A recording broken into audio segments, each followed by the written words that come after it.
Obviously, a lot's changed since this fight was first announced. Obviously, bumped up to the main event slot of this upcoming event. What was your reaction when you found out the news that you were moved up? Well, I woke up yesterday morning and I checked Instagram and now I'm the main event and I was like, yeah, I was a bit I don't know, confused, um, in disbelief. And I was like, well, do I get extra money? Do I have to do extra stuff? Like what's going on? So yeah, I was just a bit shocked. Have they reached out to you yet in terms of potentially increasing your pay for this fight or anything like that, as you mentioned? Yeah, so my manager has been talking to them. I gotcha. I gotcha. And is the fight still 3 rounds? As far as I'm aware, yes. But who knows, I might I wake see. up tomorrow and it might be different. I gotcha. In terms of your fighting style specifically, obviously I want to get into the matchup and all that stuff, but do you feel like your fighting style right now is more fit for a 3 round fight or a 5 round fight? Like in terms of the way you go about your style and all that. I think the way I want to fight in this fight is probably better for 3 rounds, Mm. but I'm happy to go five if need be. So, and that kind of brings up my next question. Are you kind of looking for like a quick finish or kind of a quick start, or how do you kind of see the stylistic matchup? I think everyone hopes for a quick finish. I mean, I'm going to try. It's way easier to fight for 1 minute than it is for 15 minutes. So I'd love a quick finish, but I think, yeah, I'm going to be stronger than her. I think eventually the finish will come. What have you seen from Leah's fast last few fights that kind of gives you obviously that confidence that you have? I think she makes a lot of mistakes, especially in the grappling. I think I'm going to be able to capitalize on that. I gotcha. And I want to get into it a little bit because obviously you were supposed to fight earlier this year and then it got canceled at the last second. Obviously, that's got to be super frustrating for you. And I think this was the first time in your career that maybe you've dealt with something like that in terms of a last second cancellation. Can you kind of just give me the feelings in terms of when you found out the fight was canceled and all that?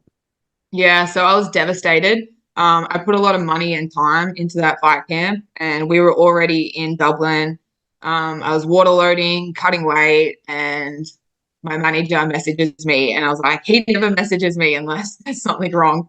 And that's when he said my opponent pulled out, and they're not getting a replacement. It's too late, and I was just, yeah, I was not happy at all.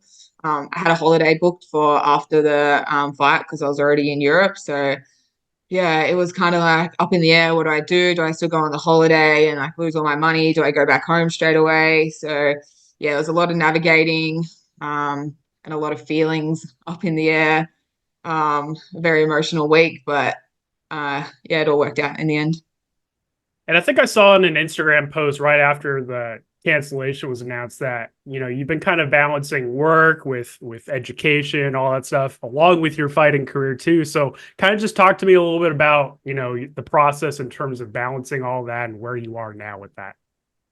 Yeah, so the first 6 months of the year, leading into that fight that was meant to happen, I had no work, no education commitments, nothing. I was just focusing on the fight. So I was training the best, I was recovering the best. I was everything was went into that fight camp. So when it got cancelled, I was even more disappointed just because I'd put so much money and time into it. And then since that fight, I have started a full-time job, which I knew was coming up. And that's kind of why I put so much effort into the last fight because I knew that I'd have to take a little bit of time off because of the new job I was starting. But I just started the new job and I balanced training. So yeah, here we are What's the with a job? full-time job. I'm a midwife.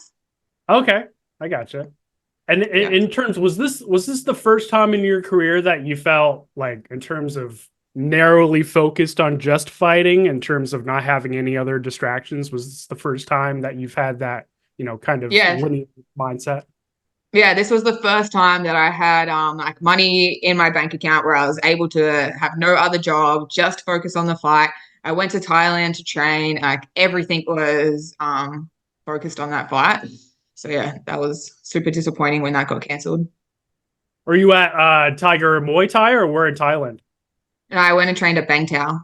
Oh, okay. Nice. Very cool. Who are some of your main training partners for this camp? Obviously, it's a different matchup stylistically, but who are some of the fighters you've been working with?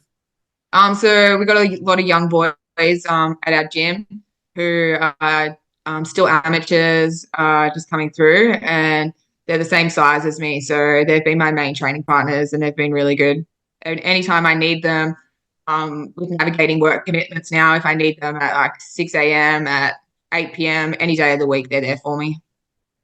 What are some of the advantages in terms of you maybe being on a smaller team and not as well known as some of these big gyms like ATT and Kill Cliff FC? Like, what are some of the advantages you see in terms of being in the homegrown gym and working with a lot of amateurs and in a really tight knit team?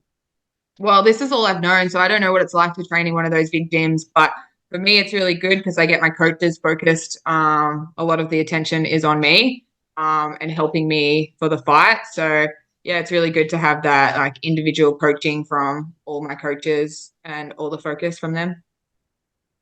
And in terms of what's next for you, obviously, I know you're not looking past Leah. This is a really exciting fight, a great stylistic matchup, and a really exciting opportunity for you. But in terms of what you gained from this fight, what's kind of like the roadmap in terms of, obviously, I know you want to fight for the title. So where do you kind of see yourself past this event?